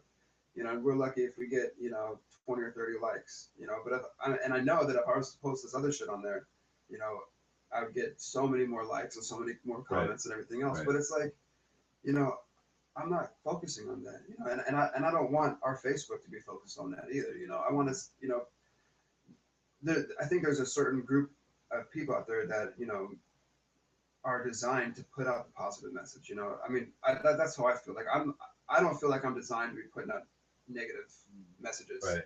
You know, and you know, fear mongering stories, because that puts me down. You know, I mean, if I got to sit there, because, you know, I don't post something unless I read it all. So if I got to sit there and read 4 or 5 pages of shit that's just going to scare the hell out of me, I don't want to do that. Right. You know. Oh, and it's not about being blind to it. You know, I'm full aware. You know, if an asteroid or was to be real, or a tidal wave or any of that kind of shit was to be real, what the hell am I going to do about it anyways? You know, am I really going to, you know, stop an asteroid from coming and hitting the Earth by myself? You know, what am I really going to do about it? You know, what I'm going to do about it is I'm not going to focus on it. I'm not going to make that part of my reality. And I'm not going to try to push that onto anybody else's reality either. You know, that's what I'm going to do about it. You know, I'm not going to try to inform somebody of some shit that, you know, is most likely false. Right. Deception. So, oh God, I just had a thought, and then it was gone.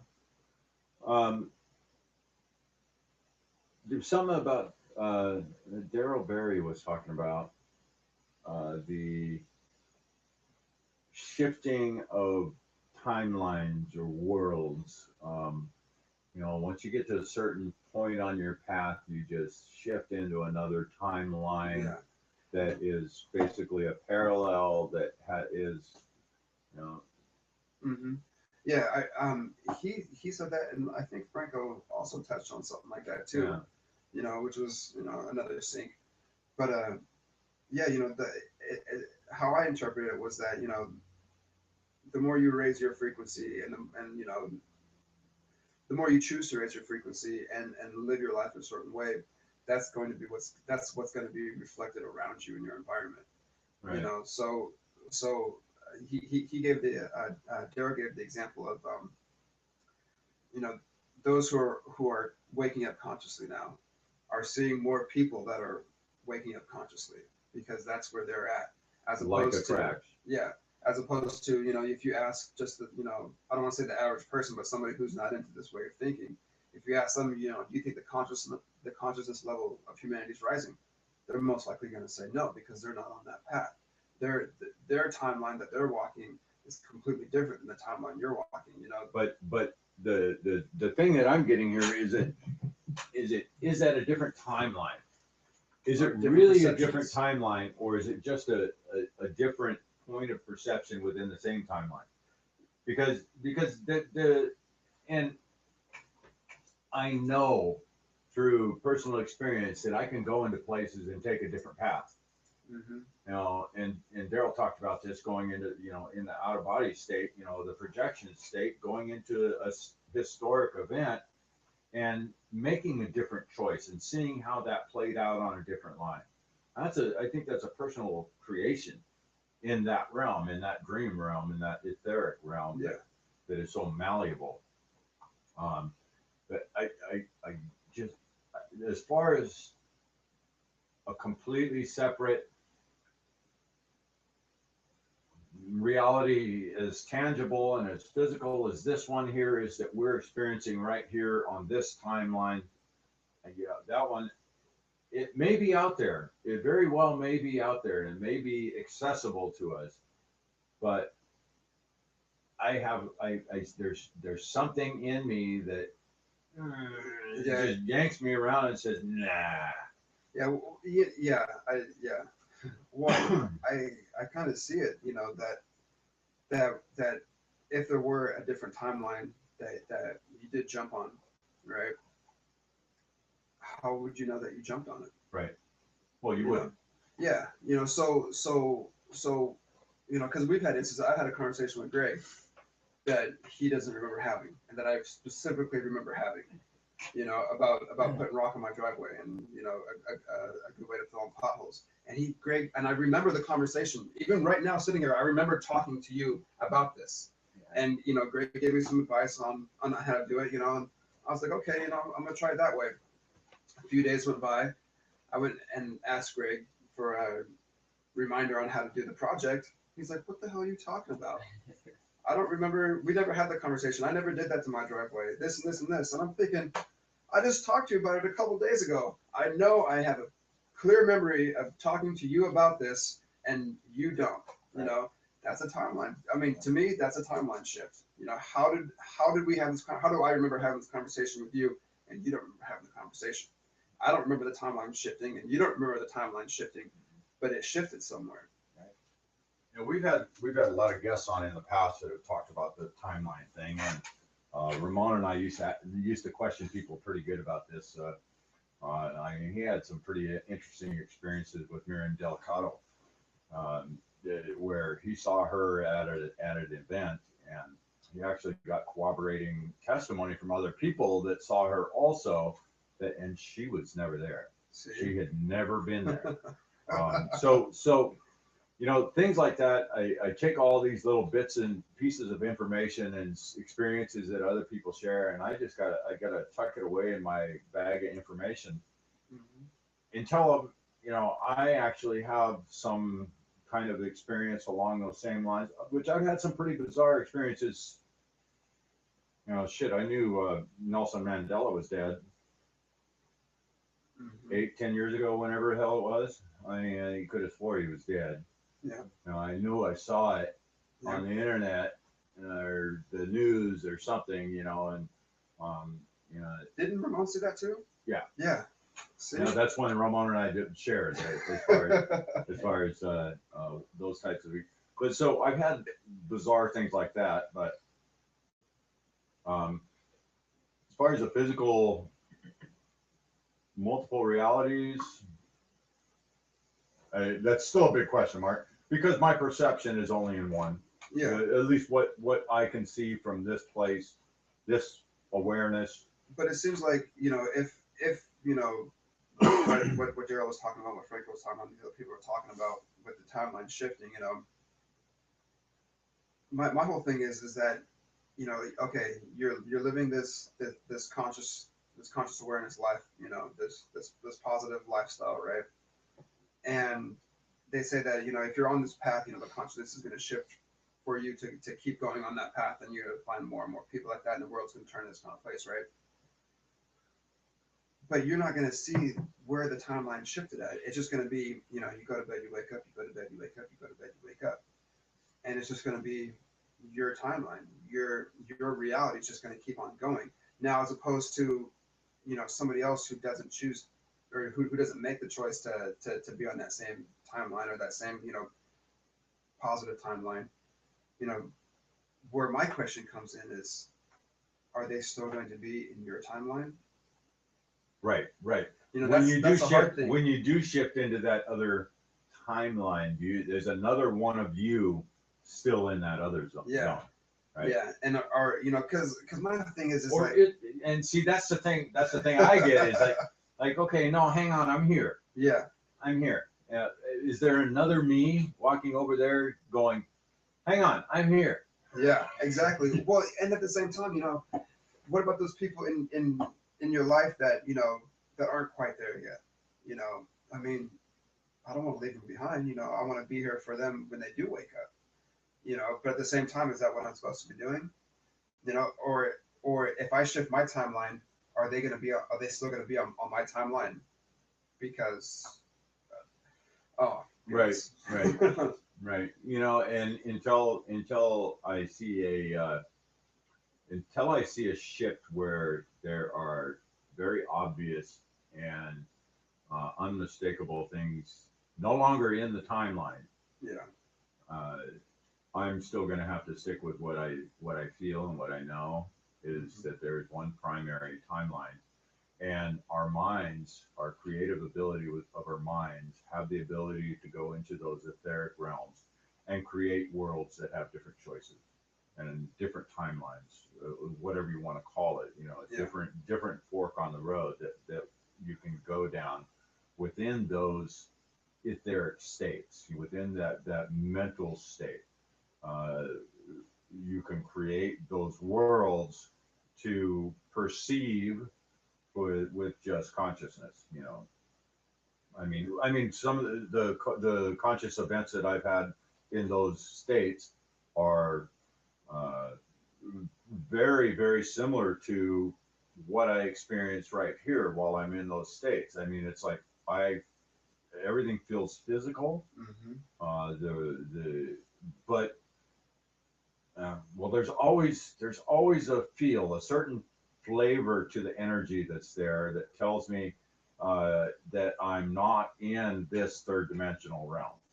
Okay, kind of a fogginess that goes along with it. I talked a little bit about that with Daryl in that last show, but I always have that little. There's that little feeling alongside of all of those experiences that tells me that I'm not in the physical third dimension. Yeah. So.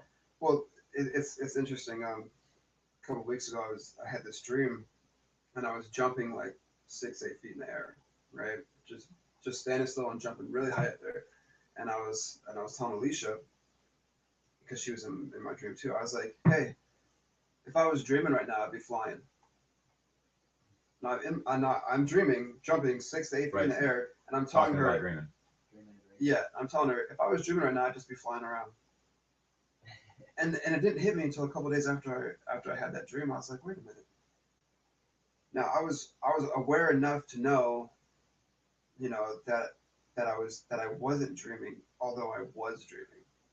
you know, and it felt just as, I mean, and when my Were dreams feel just as that, real. did you know you were in a dream though when you were telling her that? No, Oh, see, Yeah. that's the difference between that. You weren't lucid there. yeah, it wasn't. It's because it seems so real, you Right. know. You know, and it's weird with my dreams lately is I still because I remember before, you know, I was dreaming and I would lose sense of my timeline. You know, like what happened earlier in the day, what happened yesterday, what happened the day before yesterday. Those weren't things that I would process like you process in your normal waking sense, right? But in my dreams lately, it's been like, you know, not that I went to sleep, but it's just a continuation of my day. Right. You know, Right. and so yeah, it's just interesting that you know, I would say if I was dreaming right now, I'd be fine, but I was dreaming. Yeah. Yeah. I miss out on that dream state a lot. I mean, I don't wake up with too many recollectable memories from Yeah. that Yeah. place. I know I dream, but when I wake up, it's just not there. I Right. should try to let it come in, but some of it does come in. Whenever I have one that comes through the veil, I really pay close attention to it. Every time that's happened, there's been definitely been something there for me, or for somebody else, one way or the other, that has been important to share. Yeah, different things. So I had an interesting. I was at the bank last time we got paid, whatever. But I was at the bank and talking to the teller, and it was the weirdest thing. I was standing there, and it was like a ripple came through everything. I mean, it came through, and it actually looked like you know, if you're looking through a piece of glass and you raise the glass in front of your eye and you can see that ripple in the glass. Right, right. That's what it looked like came through there, through the whole bank. And I was standing right in front of the counter, and I seen it coming out of my peripheral, and it came up, and I watched the whole counter along with the teller, along with the rest of the building, ripple away from me and then come back. Timeline shift. Yeah. Yeah. I don't know. It was something, but The that energetic wave, that ball of energy. yeah, Oh, maybe you can blame it on a lot of It's things. just Yeah. rebooted. yeah, it was yeah. But I'm noticing, you know, just lots of these different odd things that just happen throughout, you know, throughout the day or throughout the week, you know, like.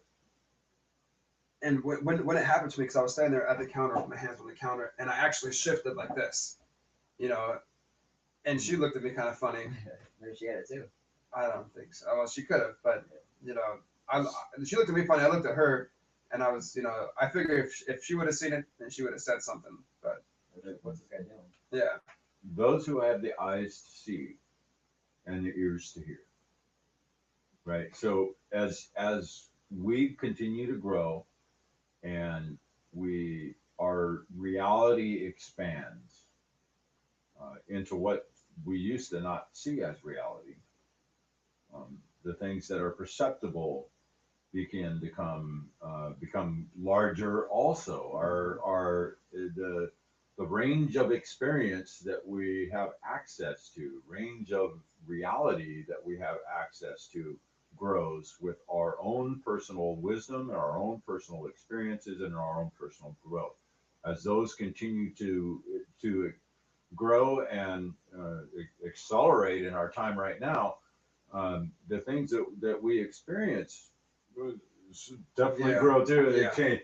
I mean, I've seen some weird shit, man. yeah, You know, so some stuff that I, you know, 30 years ago I would have gone, no fucking way, no way, not possible. yeah. Right? And maybe for me then it wasn't possible. You know, Yeah. absolutely impossible for me then. But now, you know, Now, yeah, who knows? having this, well, No way. just a few weeks ago, I took my stepson, and we went out to Skywatch, and where I live at, there's a whole bunch of trees, and I have, you know, an open space, you know, and it's not. I mean, I got a somewhat good picture of the sky where it opens up at, but you know, it's definitely not full sky. And I told him before we walked down there, I said, you know, we're gonna bring some sage with us down here and bury some sage and kind of get into this different state of mind. And you know, if you put your intentions out there to see something, you're going to see something.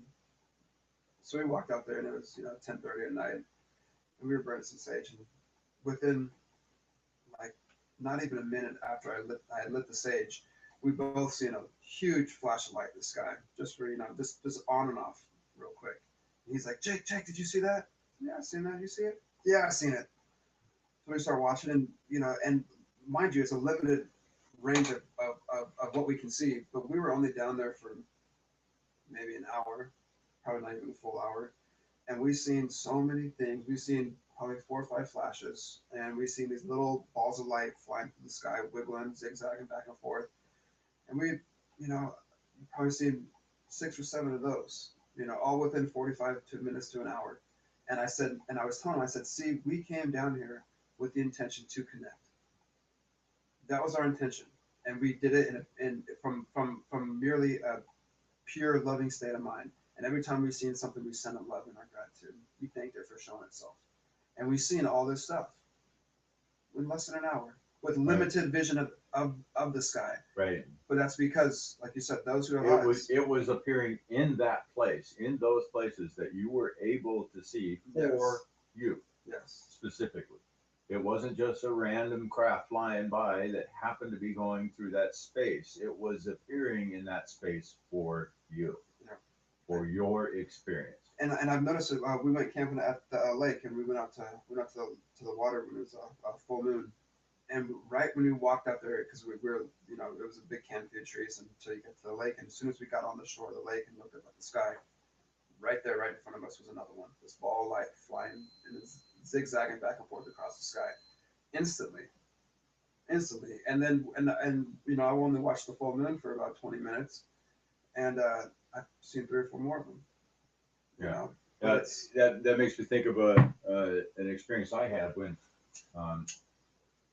I was out in Cinnabar, and I walked out on, it was just as in like January, it was like 10 degrees outside. It was cold, bitter cold, but it was crystal clear outside. And you guys know how the stars look when it's really cold and clear, and you're completely away from the city, right? I mean, this is 20 miles away from the freeway, out in the sticks. And I walked out to get a CD out of the truck, and I looked up at the sky, and I was like, oh my God, this is beautiful.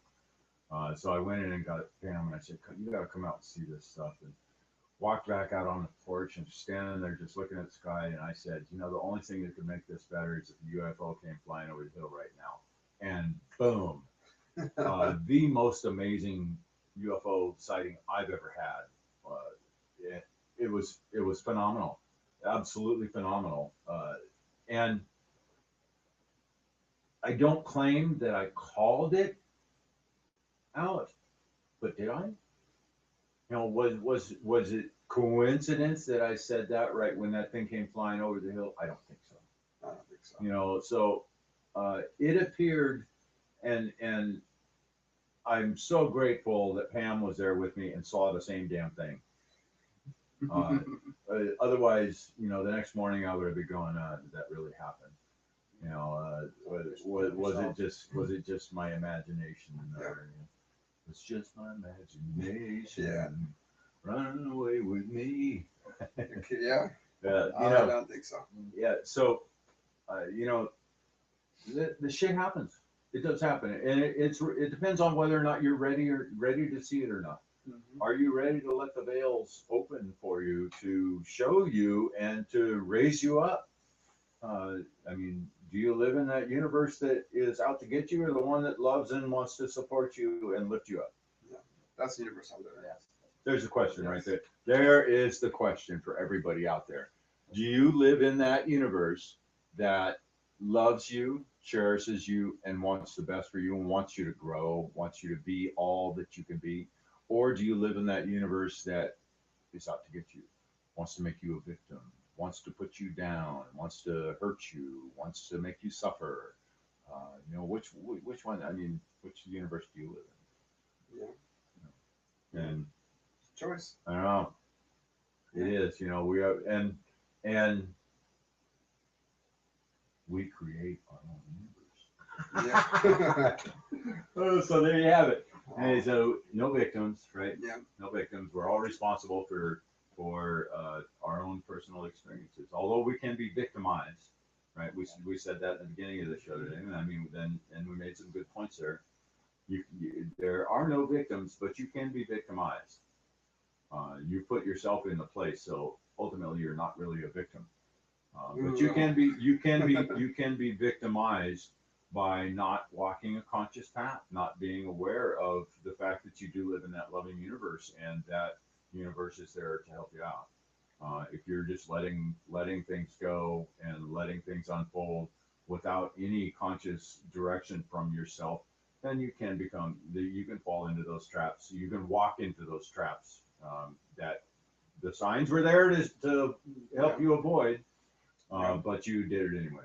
Yeah. Well, that's could could you really consider yourself being victimized if you chose to put yourself in the situation where you can be victimized? So I guess what I'm saying is you're victimizing yourself in that situation. Yeah. Yeah. Yeah, and I'm sure that and there's many different ways to look at it. Yeah. It just depends on where you're at, consciously on what you can recognize. Yeah. Yeah. Well, guys, Do we have ability to take in calls, or do we have any callers? actually, we've only got a few people that are viewing us live. I suppose you guys out there that are viewing it live, if you're interested in dropping any questions in there, I think that this is able to do so. This is our first time trying this Google Hangout thing, and there is a group chat function here that I tried to start. I did type a test in there. Here's another test thing. I don't know if that pops up for anybody or not, but if you have the group chat function and want to throw a question out there, we'd be happy to answer. And if I think we're gonna wrap up here pretty soon. This is our first run on this platform. We're gonna see how it works, and I think we'll do each month. We're gonna be doing the Monkey Crew review via this media, and just like all things, as the more experience we get with it, the better we'll get at it. And I really want to get my other camera working with this, interfacing with this. And I spent a bunch of money this week and pulled all my hair out. See, pulled all my hair out trying to get it to work, and it still didn't work. So hopefully I get something figured out to where it's we can get it on a much better video quality here. And yeah, get the story be a little more interactive. Right. So maybe we'll have to talk to some of the people that we know out there that use this format. And I know there are a few of them out there. And if you're one of our listeners out there that use this Google Hangout thing regularly and know all the ins and outs, I'd be more than happy to talk to you if you could give me some pointers on some of this stuff, especially if you see anything obvious that we're not doing right. Yeah. I would love to know Please. it. I mean, we do have a couple computers going here, and we are able to see what's coming over the live feed.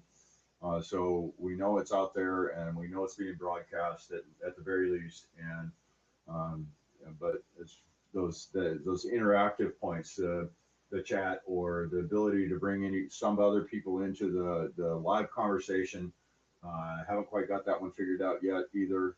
I haven't really tried real hard, but on that part of it, it's going to take some more trial and error work here, I guess. So Yeah, we'll get it though. We're gonna figure it out. yeah, I think this is a really good opportunity for everybody who's listening. I mean, we're gonna definitely give you more time in advance to schedule it.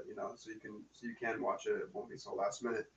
But it'd be also nice, if you have any questions for us, or you just wanted to put your feelings or your opinions out there. right, exactly. Yeah, we're more than happy to bring any of the listeners online with us and have a conversation with them. Let them join in. Let them be the fourth seat in this room. you Yeah. know, a fifth or sixth seat. You know, let's get some good conversations going. You know, we could do. We primarily use Skype for recording most of our shows, and I know that Skype has recently opened up, and the conference calling type of scenario, they've gotten rid of the fee for that.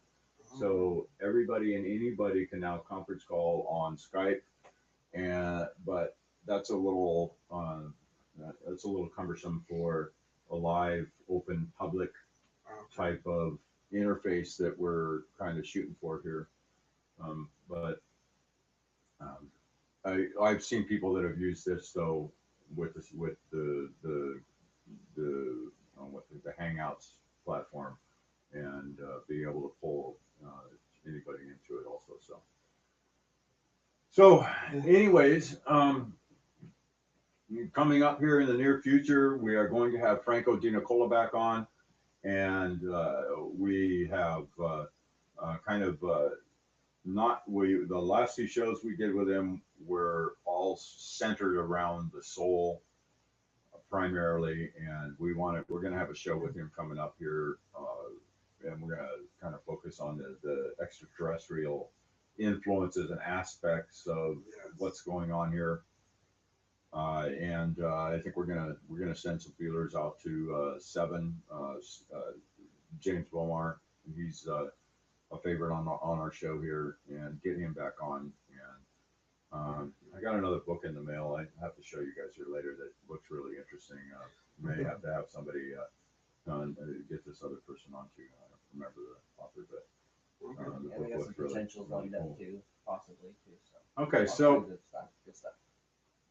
All right, well, I guess we're gonna wrap up here. Okay. We love you guys, and look for some more great shows coming out of the 100th Monkey Radio. Yes. Thank you everybody for watching. Thank you. Yeah. For listening. Condemnation without investigation is the height of ignorance.